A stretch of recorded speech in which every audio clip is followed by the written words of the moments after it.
So kind of back to my original piece, we were able to discover things that we weren't even looking for out of a $50 sensor, which would never have been possible in the old days because you'd had to spend 10 to 25,000 just to wire this thing in.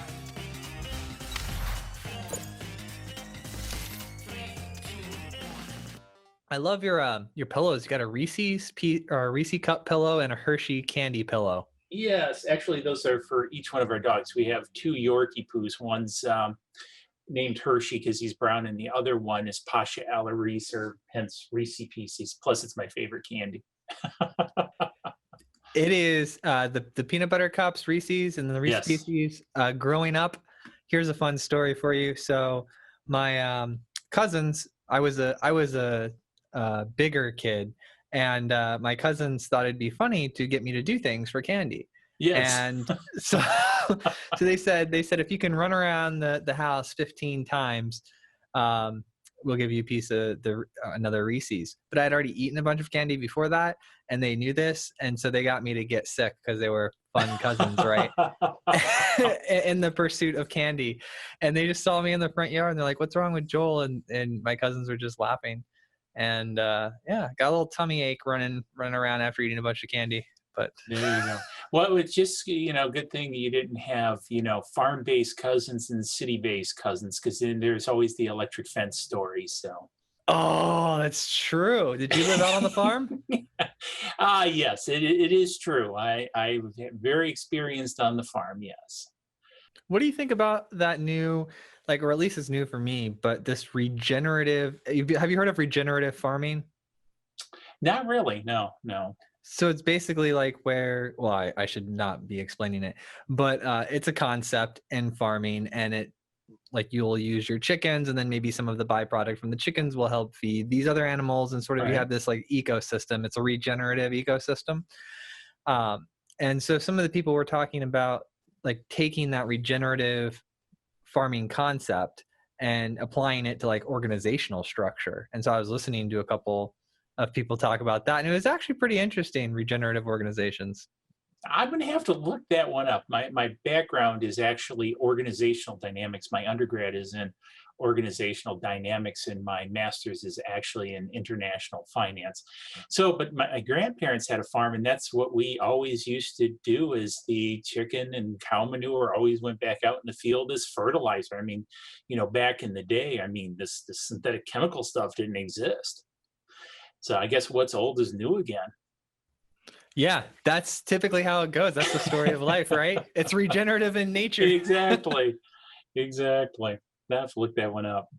So you got a degree in international finance, and then what else? The undergrad is organizational dynamics, and then the master's is international finance. Did you do this directly as you went through college, or did you come back later after you got business experience? I basically came back after business experience because I had the undergrad for quite a while, and then I was working as an executive for Hewlett Packard. And one of the things that they did as part of their organizational thing is said, well, if you're going to be this level of an executive, I was a director level, you had to have a master's degree. So I went back and got a master's degree. And so you chose international finance. Were you doing a lot of international work then? Yes. Actually, for Hewlett Packard, I sort of pioneered nearshoring for them to Canada at the time. This is back 1990-ish. So that was a big thing because the Canadian dollar was, very weak at the time, still sort of is, but not like then. And so, we offshored a lot of stuff to Canada. This is long before India came along.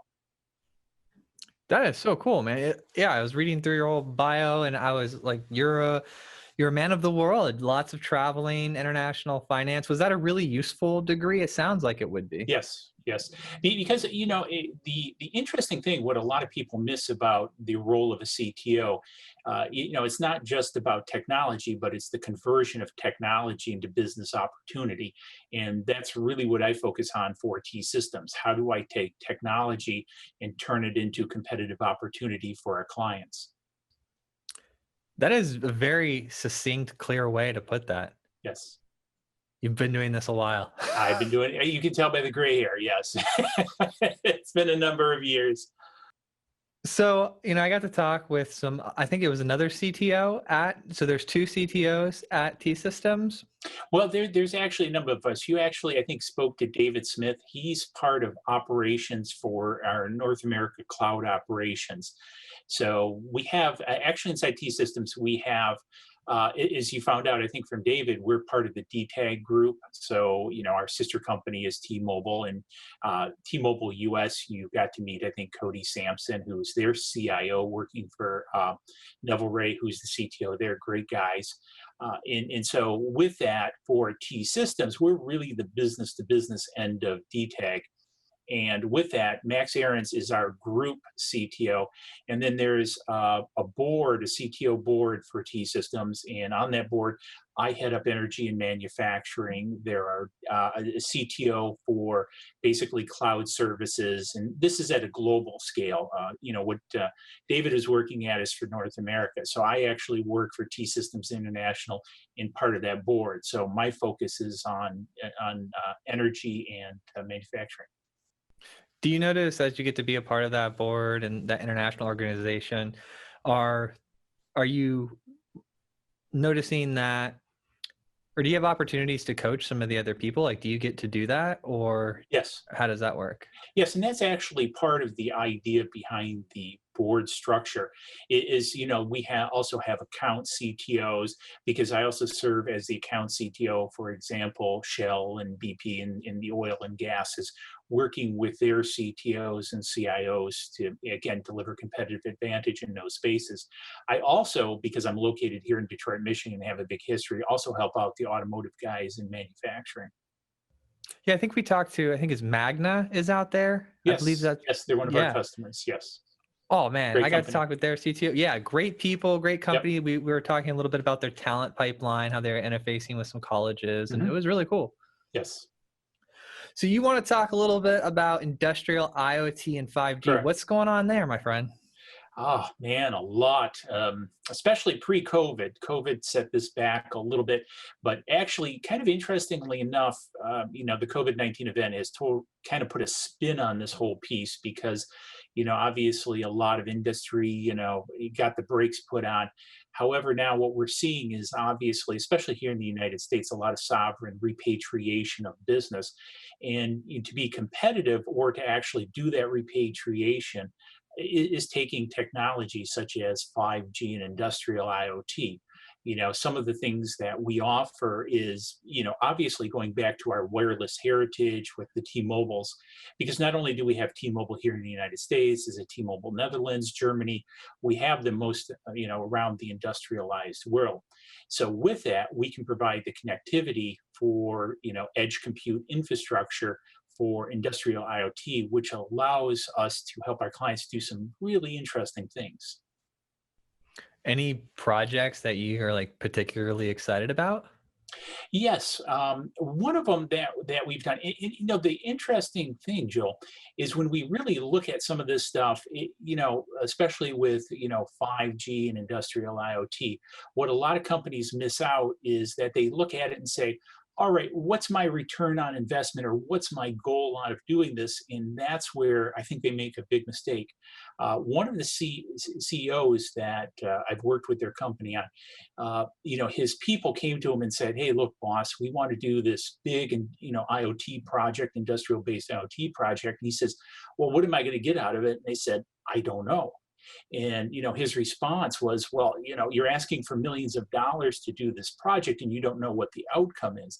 And they said, "That's correct. It's what we don't know is more important than what we know." And I thought that was rather profound, because at the end of the day, we came in and we did these things for them. And the result was amazing. They found out, number one, that a lot of their product was being stolen and sold for scrap, which they didn't realize. Because when you have an enterprise that's globally based and they have a lot of materials, it's almost impossible to track all those. Well, with industrial IoT, 5G around the world, and all these things, we were able to help him do that. So he was very excited at the end of the day, needless to say, that he spent these, few millions of dollars, which saved him tens of millions of dollars, but also gave him new insight. And that's really what industrial IoT and 5G are about, is giving that, new level of insight, which was impossible before. So is 5G everywhere right now? As part of the deal with the government for the Sprint piece and everything, T-Mobile, promised the early rollout, and it is obviously a competitive advantage for us. So a lot of the 5G components are out there. One of the bigger components where we're focusing on is 5G slicing. And have you heard of 5G slicing? No. Okay. Not a lot of people have, but what's really cool about 5G is in typical terms, you have your public radio network, or what we call a RAN, radio access network, or you have private radio access network. The private is very expensive. But with 5G, what we can do is we can virtualize a portion of that spectrum and then dedicate that to a business. And from that, we can localize cloud computing. So actually, you can have a pay for what you need model rather than dedicated radio, and you can localize a cloud solution to that, which makes it very unique for manufacturing. That's pretty cool. It is. And Okay. it is. So let's break this down a little bit. So you slice a spectrum, Right. right? So that's where the slicing name comes from. Correct. And that creates efficiencies over me licensing a band of spectrum. Like, where is Correct. the efficiency created? Well, the piece is if you're not using that private spectrum, say you don't need it all the time, or you need various amounts throughout your manufacturing day, what's not being used can go back to the public side and be sold off there. So you don't have to buy dedicated radio equipment or anything like that, but yet you get the same advantage of having a private network at basically public prices. This is what's really unique about our solutions. And then to attach to that, we have what we call Edge Air, which is an industrialized edge solution, which connects into that radio access network and allows us to very economically deploy industrial IoT solutions. Okay, so maybe I'm from the SaaS world, so this is actually very fascinating for me because I don't have a lot of experience here. So these manufacturers, like in my world, I would never do that. Like, that concept is kind of foreign to me. What are they needing? Like, what are they, when you say manufacturers are using these bandwidths or this slice, what are they doing with that? Like, what is that to them? Well, let's take a refinery for an example. So in a refinery, one of the big situations you have is things, obviously are very volatile, they explode. So there's a lot of regulation in deploying sensors in refineries. And one of the biggest problems for a long time in a refinery is deploying one sensor could be $10,000 to $25,000 to run a cable from, say, a central, computing location, small data center closet, out into the plant, because all this has to go through conduit, has to be special cabling, all this. Well, what we can do now is we can take a sensor, put it out into the plant. It can use LTE to connect back to this private slice network, and then we can process all the information. So now basically you're installing sensors for pennies on the dollar. So you can do a lot of unique things which you can never do before with technology. Dude, I get it. That is so cool. Cool. Yeah. So you're telling me before this slicing, people would buy these like radio control systems and kind of make their own little networks, and so that they didn't have to run cables, and now there's like a more cost-effective way to do Well, this? no, they would have to run cables now with Oh, the okay. LTE radio. Now, here's the big thing to keep in mind. So what happened with the evolution of Wi-Fi is a lot of people started to use Wi-Fi sensors. There's a huge problem with Wi-Fi sensors because, number one, they're on an open frequency. There's tons of easy kit out there to disrupt it. And when you have a manufacturing operation, first and foremost is the health and safety of the people working in that plant, and then second to that is obviously the environment. So you can walk and download schematics on the internet, to easily build a Wi-Fi disruptive device where you could walk into a plant, push a button, and then put all the Wi-Fi devices offline. With LTE technology, number one, it's a licensed spectrum. It's a little bit harder to mess with. Number three, it's encrypted. So there's a lot of advantages from the safety side, because one of the big things we look at in this solution is what I call is we want to avoid a Skyfall event. So are you a James Bond fan? Of course. Okay. So you probably remember the movie Skyfall. What happened in Skyfall? I actually don't remember because Ah. there's like 500 James Bond movies. I've seen them all. I know there was a guy, there was an attractive Uh, woman, there were gunshots. exactly. Well, in Skyfall, Javier, the villain of this, former agent, basically took control of errant IoT devices inside the, headquarters, and basically destroyed, what is it, MI5 or MI6, whatever they're calling it. And this is what we really strive to avoid first and foremost, is to provide that level of security in an industrialized setting, because we're not talking about event sensors here, if a door opens or closes or something like that. We're talking about pressures, pumps, things that can go boom in the night. So this is what's real critical about these solutions we offer, is they're industrially hardened and they're also economical. That's pretty interesting too, because I got out of the whole hacking game after I got 18 and it became like more of a problem. Or you're kind of, as a kid, you're growing up, you're kind of playing with stuff. And for me, it was like I'm 32, so it was like right when things were emerging, right? And so I was playing with the networks and everything and trying to figure out what this was. But you know, I never thought about the difference in security of the Wi-Fi routers versus the cell towers that are essentially transmitting the whole county's data. I don't know what they are because I haven't experienced them or looked into them, but it definitely, I mean, our towers aren't getting taken down every day by 13-year-olds. And when I was 13, we could take Wi-Fi's offline all day. Exactly, and you still Yeah. can, even with Wi-Fi 6. I mean, it's gotten better. However, we could probably talk for an entire day on the whole Wi-Fi versus LTE debate. And naturally, me working for a carrier or a carrier-based organization, I'm leaning towards LTE. But the one thing is if you just pile up the pros and cons from an industrial setting, LTE clearly wins in this case. And especially because what we can also do with 5G is we can regionalize spectrum and resell spectrum on a regional basis. We can't really do that under 4G. So 5G gives us a lot of ability to add a lot more sensors, to secure them, far better than we could in the past. And so this is what's so exciting about this. And then also, because 5G has massive MIMO and beam shaping, we can go into a refinery, we can put these sensors in a high Ferris environment and not have the same issues we have with Wi-Fi or 4G, because with the evolving 5G technology, we can bounce signals off pipes and things like that to cover the whole plant in a far more effective manner.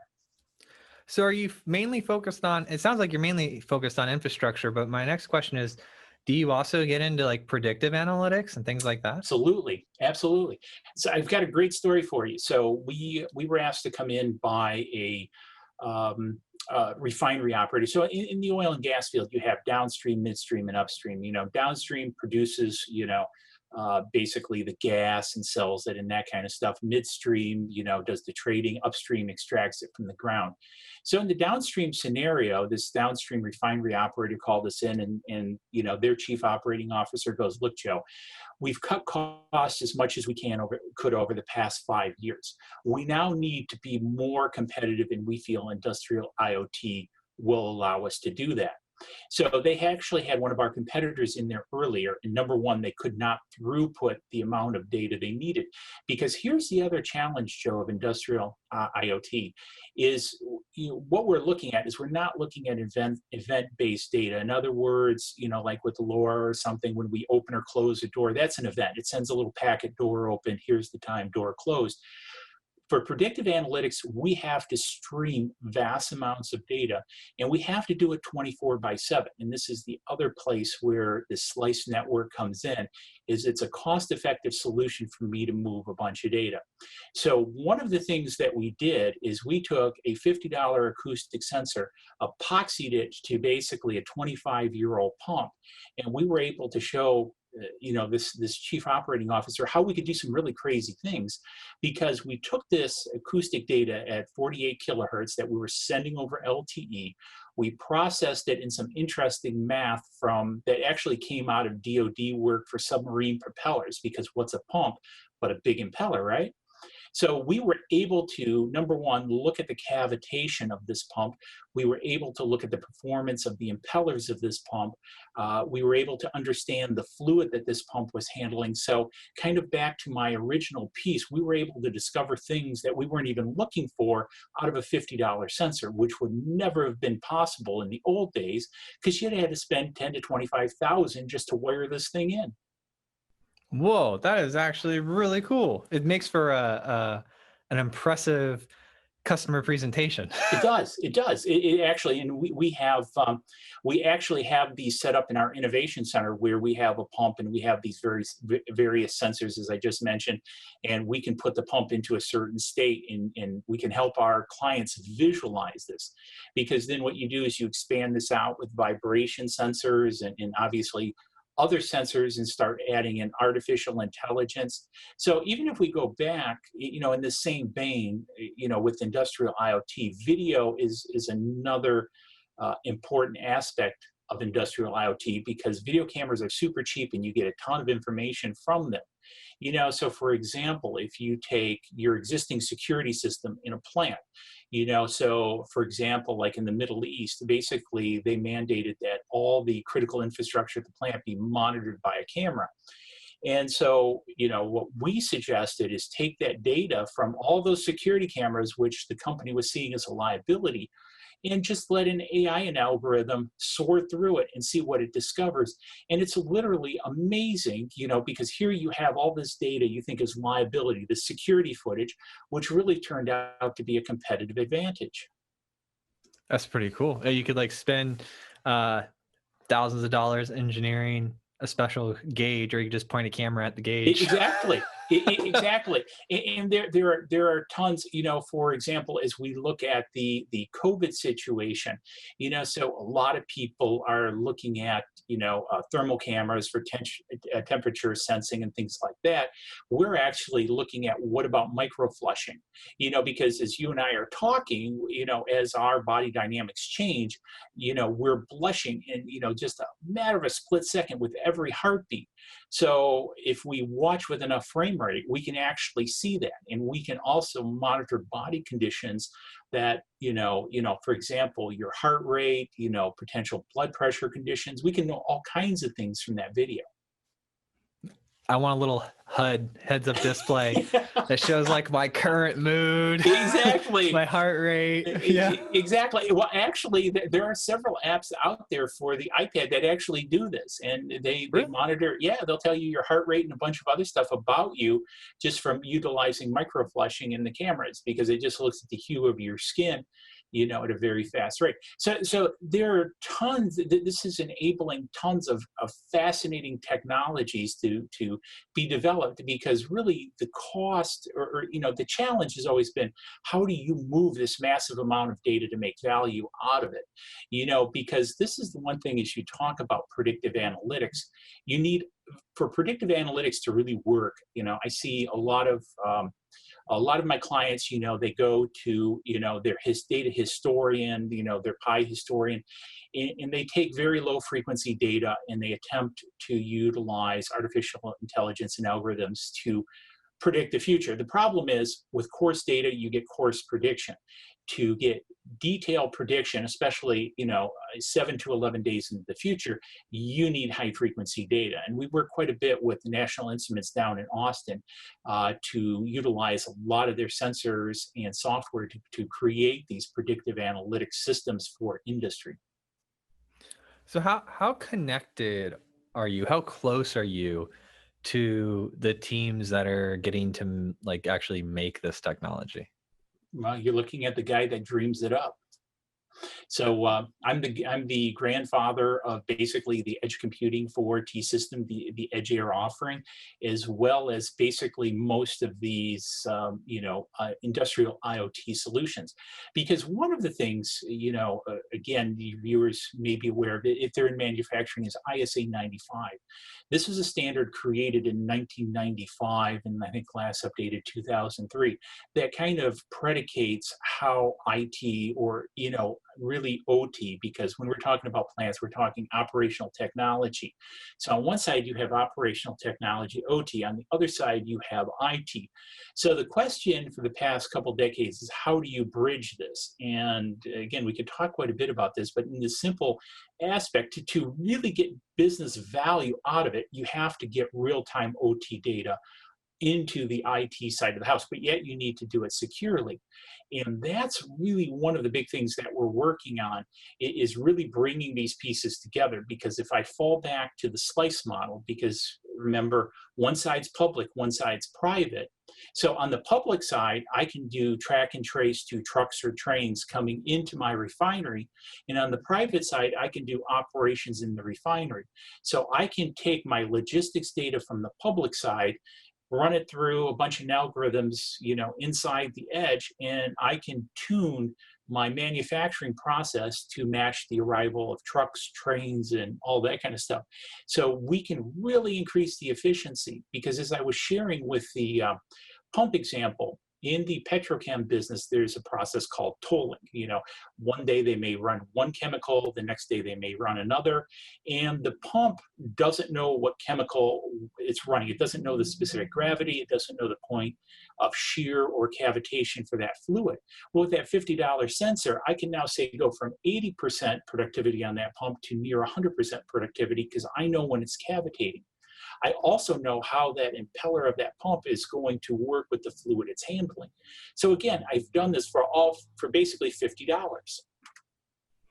And so then you provide these interfaces to them and train them. Correct. How does the training process go? Like, how do you train these people that previously didn't have this technology to now interface and make decisions and learn from this new technology? And that's a great question.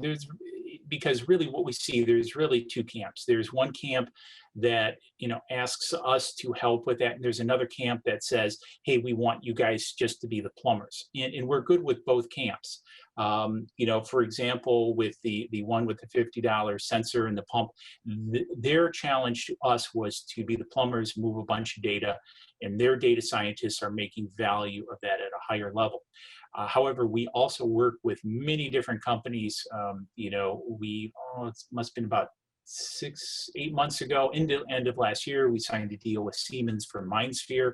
So we integrate with MindSphere, and we integrate with a lot of these, SCADA packages out there to create this value. So basically, they provide the top level service, analytics service, and then we provide the data connectivity. So from our conversation, I feel like a lot of the projects are almost like retrofits. Like, you have an existing refinery, it Yes. doesn't have sensors, we're putting sensors. How are you dealing with this, like the other side of the stream of business? Are you working with manufacturers to have them put in like sensors that will interface with your technology? How do you get the business of the people who are putting sensors in new equipment today? Well, with that, again, it's providing the stable pipeline for that. Because again, if we look at automotive manufacturing, because of their changeover processes and manufacturing lines and things like that, they're far more advanced than, say, the refining business. Because when you build a refinery, and a lot of the refineries, especially in Europe, some of them date back to World War II. I mean, some of the pumps are older than Oh, I wow. am. And so this is the thing to think about in that context, is in a lot of manufacturing, the machines are actually very old because they're rather simple machines. And so this gives an easy way to retrofit them and obtain this Industry 4.0 value out of an existing machine.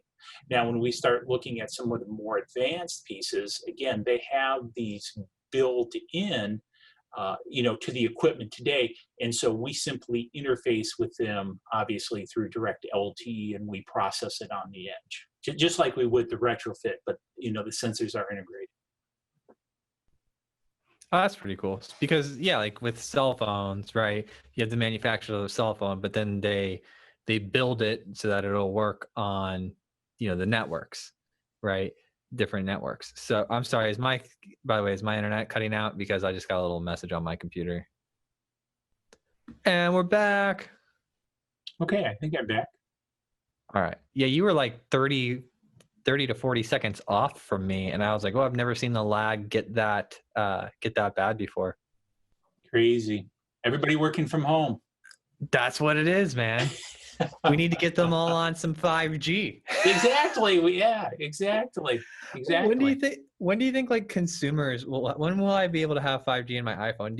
Are you familiar with those Yeah, with timelines? Samsung, I believe, has already released a 5G capable phone, and I think Apple in their next version is going to release 5G capable.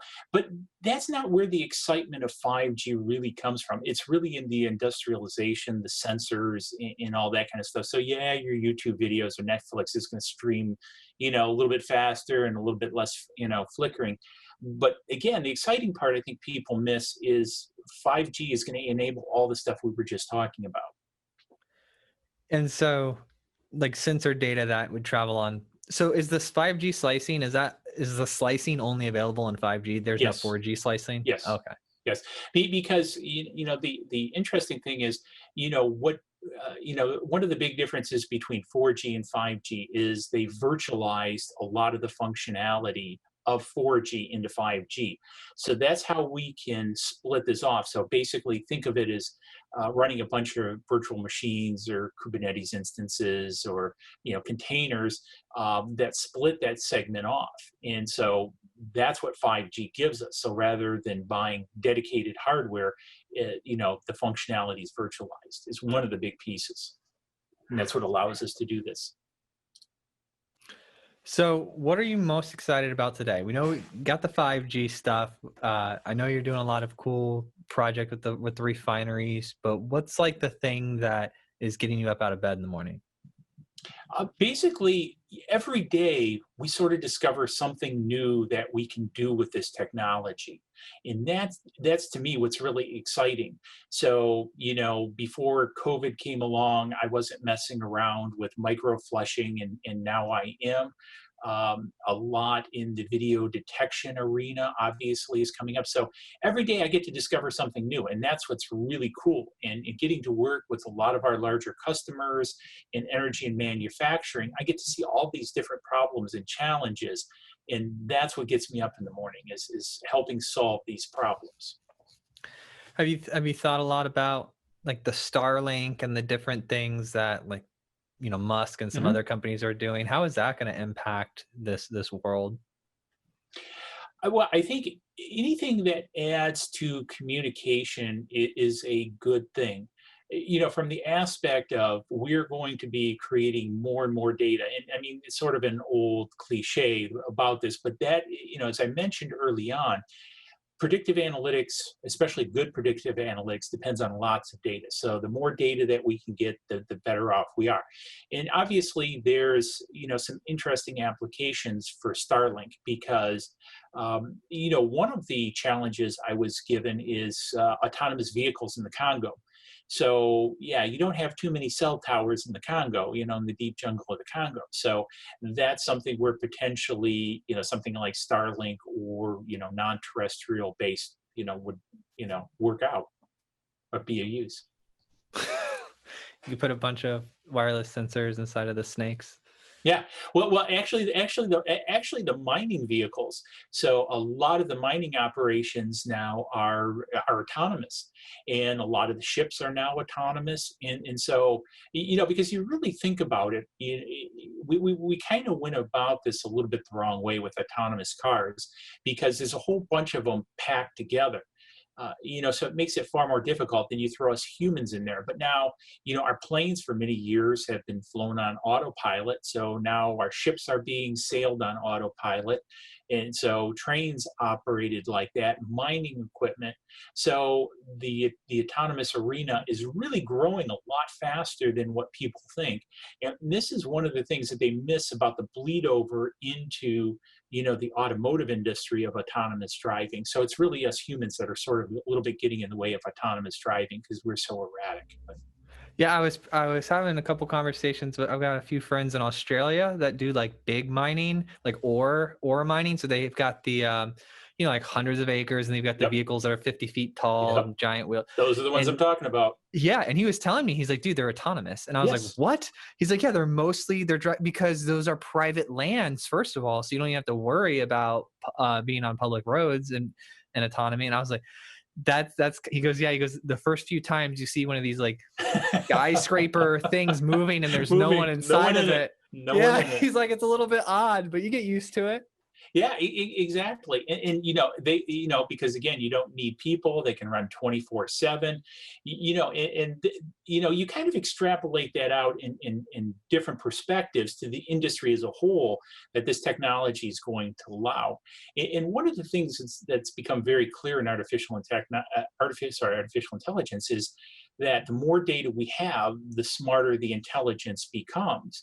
And so we can take learnings, say, from these, mining vehicles, and then adapt the algorithms, refine them into the, consumer automobile.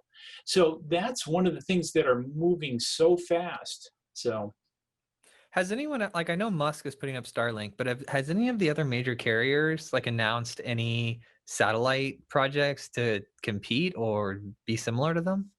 not that I'm aware of. Musk has a sort of a leg up because he's got SpaceX, so he's got the Yeah. transport into low Earth orbit. So that's kind of a no-brainer. And the piece is he can, and I don't know if he's doing it, but I would make the assumption that he's launching Starlink maybe as ballast for commercial payloads or something like that, since they're LEO-based devices. So it becomes very economic for him, where if we as DTAG or AT&T, went out and hired Musk to put these into orbit, I mean, obviously there would be a different, economic model. Yeah, it's an interesting. I'm not saying anything. It might be cool to see some magenta satellites. You know what, Tim? If you're listening to this podcast, I'm volunteering to head up that program. We'll have Yeah, space. We'll have a magenta space command. I'm in with you on that one, Joel. we just need to reserve a band for stargazers. Like I want to go out to the mountains and look up in the sky and be able to like at least have like a band. Like, I saw the renderings of the net essentially that they're putting Right. around the Earth, and I realize on a scale there's a lot of space in between them, but there is something to be said where I go out now and look in the sky and I see, more airplanes and satellites. I think I'm seeing a bunch of stars. And then I pull my phone app up and I'm like, Yes, oh my exactly. goodness, I'm seeing mostly satellites. But then you get you see like the Milky Way or Yeah. something beautiful. And you're just like, you get to travel around the world a lot. So you've gotten to Yes. see the sky in many different shapes, right? Yes, both the northern and southern hemispheres, and actually, it's sort of one of my hobbies is astrophotography. So, yes, Oh I, yeah. I mean you're well educated on. There's a lot of complaints in the community about the Starlink system because obviously, if you're an astrophotographer, there's going to be an impact on this because wide field astrophotography, but sometimes there's obviously give and take if you want this. And again, this is going to help Musk from an autonomous driving perspective because one of the things he's clearly moving into is commercial vehicles, and they need connectivity.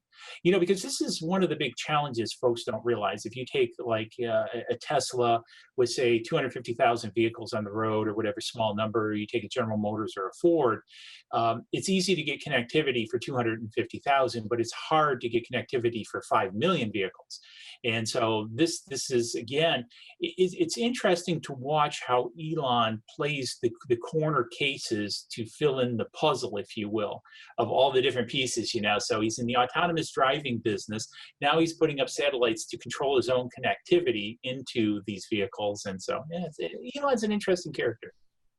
I know he's a cool person to follow, and I like how he's pretty human as far as like his interactions on Twitter. Like he is, it's just kind of it's cool to see somebody when they're successful, like be very Mhm, themselves.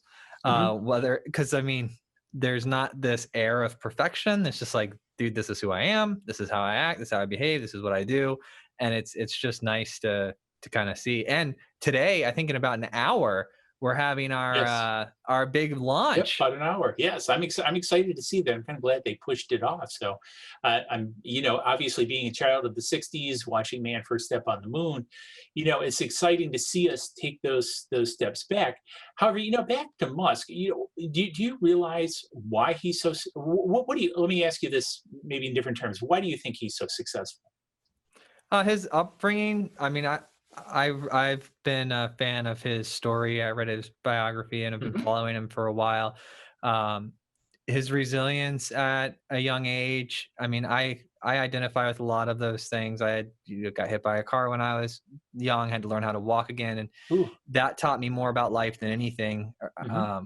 Around the ages of 13, 14, and then uh, just like difficulties and adversity, and then deciding to make a conscious effort to overcome them. I think that is like at his core has shaped his character.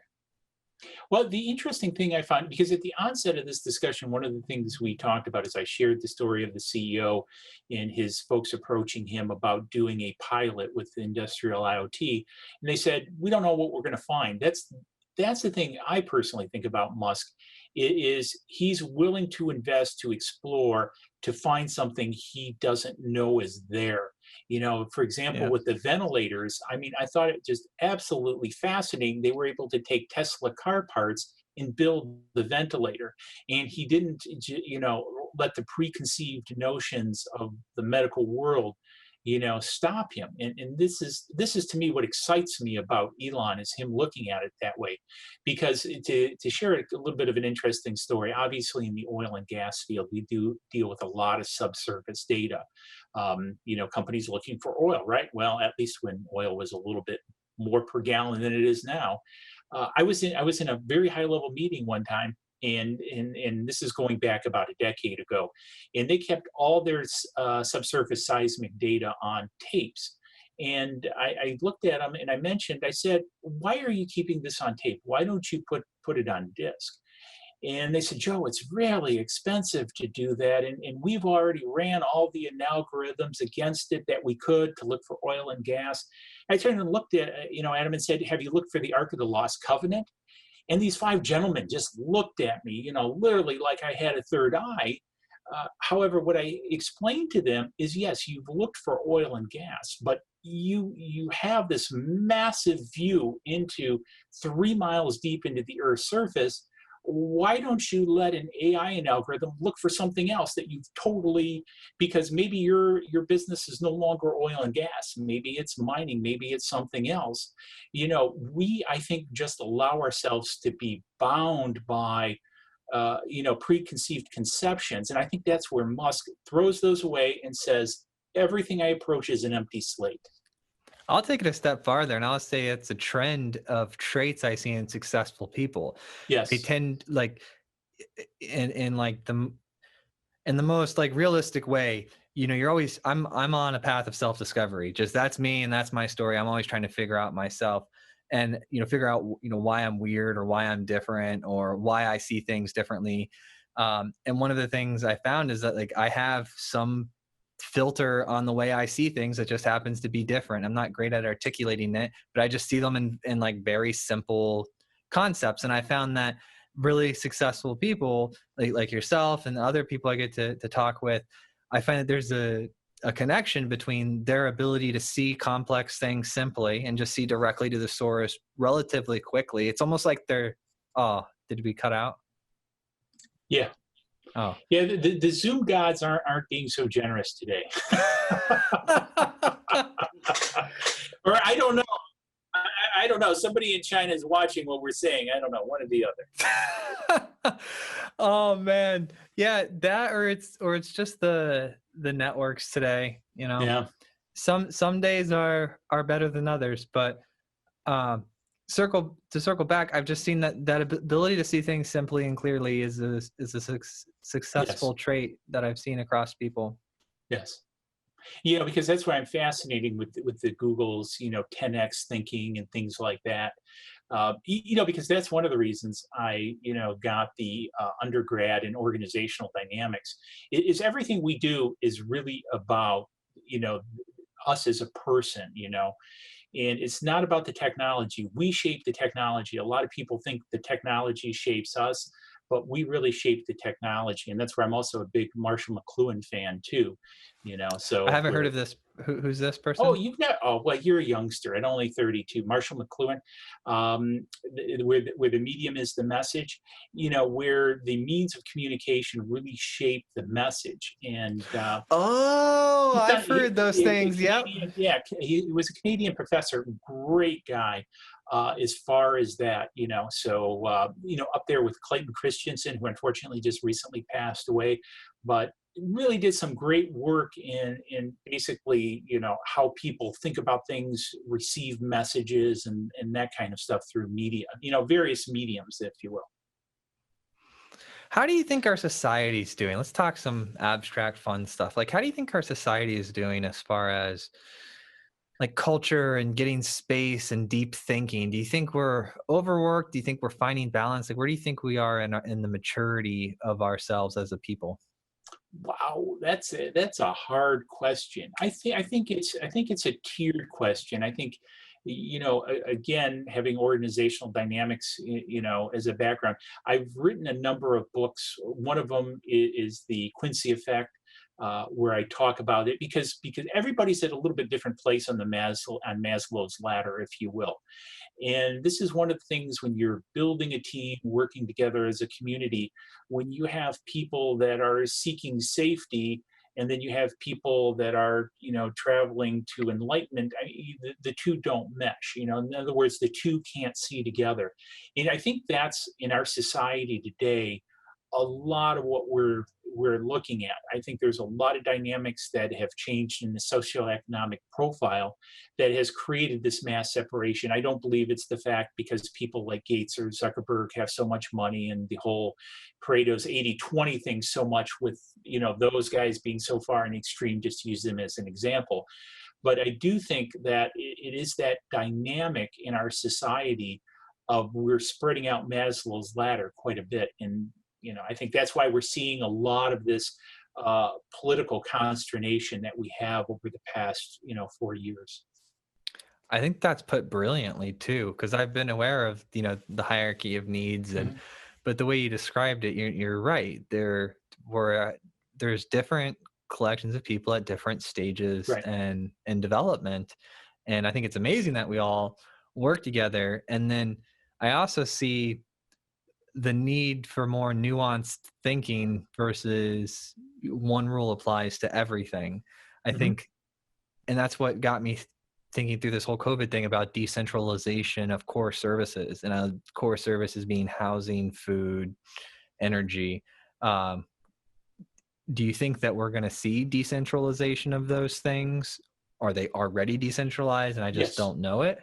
Well, I think in a certain way, yes, I believe you're correct. So, for example, 3D printing is another one of my hobbies. I have a lot of hobbies, and that is going to lead to a vast change in the way we do things.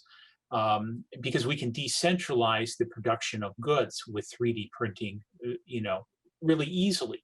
And so, yes, I think you'll see some of that decentralization from that effect. However, the one piece is, one of the questions I do a lot of the panel discussions at conferences, well, at least pre-COVID I did. And one of the big questions I was always getting for quite a while is how do I see AI affecting, basically the working population? Because Musk puts up Starlink, autonomous trucks. Look at the post office employs 250,000 drivers alone. Then you take all the commercial truck drivers. What are all these people going to do? In the pieces, you look at people like Andrew Yang says, okay, we need this minimum basic income. That's fine. You're feeding those people. But what are they doing for value? Because more important to me is the value I create rather than the paycheck I get. The paycheck's nice, but if I don't have that value in my heart, um, I'm missing part of me as a person. And I think that's the biggest challenge we're looking at, not economically, but that social fulfillment, that fulfillment of value. Yeah, that need to feel Productive. useful. Yeah, Exactly. productive. Useful, productive. Correct. I mean, it affects me on a day-to-day basis. When I have down days, and that affects me. It's like, I did not achieve my potential today. This is a problem. It's Exactly. completely not connected to pay. Obviously, there's a Maslow hierarchy. The Right. needs come into Exactly. place, right? But when basic needs are met, I think it's going to be super important as an I think education is going to be massively important. Like, how do we already have the infrastructure, we have K through 12, but like, how do we leverage our existing infrastructure to teach people, or at least make them aware of these schools of thought, these education, like, of how to feel valuable, of how to find a pursuit of something worth doing. And I think we need, like, that. I don't think that's being taught in K through 12. I don't think No. it's being taught in middle school, but I think it should be taught. Like, we should at least say, hey, this is, we should have, like, it's amazing to me. I watch Ray Dalio. I watch Oh, his great guy. YouTube video of Hmm. how the economy works in 30 minutes, and Exactly. animated, beautifully explained, 100% understood, very clear, and it introduced you into principle based, concepts too. And it's like, how is that not something we make people watch every month and third, fourth, fifth grade? You know what I'm saying? Like, because watching it once isn't enough. I have recurring events in my calendar that say, go back and watch Ray Dalio's. And I do that on an annual Yes. basis. I have Elon Musk in my phone on a quarterly basis saying, go revisit Think First Principles. And what I'm finding as I'm getting older, and I'm really obsessed with this journey of life because I'm enjoying it, is that it's less about, like, I'll use new information to keep me excited, Right. but I need to hold on to the things that are good and let them mean more things as times pass. So, for example, for my career as an engineer, everything is an object. That was a sentence that meant Right. something new to me every year as I gained knowledge. Now I'm doing that same thing. I'm saying, okay, what is my thing in business or in thought? And so I was like, all right, I'll take Elon Musk concepts of first principles, and I'll remember to revisit that every quarter. So it means something different. I grow a deeper understanding of it. And so I've kind of created this portfolio of my knowledge where I have these things that I enjoy. So I keep them repetitive in my schedule. And that's very interesting because, again, works like you're doing, Tim Ferriss, because I love the stuff you do, because you're very much, I consider you the Tim Ferriss of the CTO world, because I mean, when you talk with someone, it's very smooth, and it's the same way Ferriss comes off, and he pulls a lot of stuff out, just as you pull a lot of stuff out in this case.